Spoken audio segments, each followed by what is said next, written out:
Ассалаумағалейкум бәріне. Бүгін 5-ші сабағымызды бастаймыз. Бүгінгі функциямыз thicken функциясы, бұл қалыңдату функциясы. Бірінші 2D сурет саламыз, оған алаң таңдаймыз. Мысалы, мен сияқты. Енді мысалы осындай бір не сызсақ,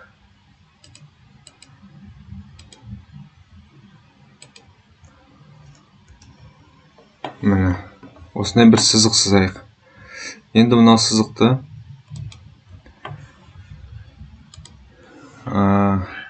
шығарайық. Қалай шығарамыз? Таңданбайды, мысалы. Мынаны шығармаймыз. Содан surface дегенді басамыз. Extrude'ді басып, surface дегенді таңдаймыз.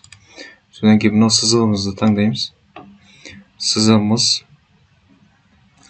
қазір көрсеңіз, мынандай жіңішке лента болып шыға келді. Мына лентаны қарасаңыз, өте жұқа.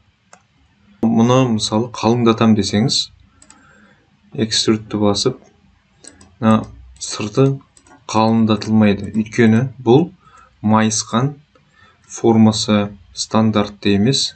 Сондықтан ол қалыңдатылмайды. Сол үшін thicken деген тулды қолданамыз. Thickenді басамыз. Мысалы, мұнаны таңдаймыз. Мұны көрдіңіз бе? Шыға келді. Мұны 5 мм-ға алға қалыңдады. Артқа да шамалы 2 мм қалыңдасын дейміз. Мысалы, міне. Сонда бізде мынандай қалың бөлшек пайда болды. Көрдіңіздер ме? Thicken функциясы осы үшін керек. Осымен бүгінгі сабағымыз тамам. Сау болыңыздар.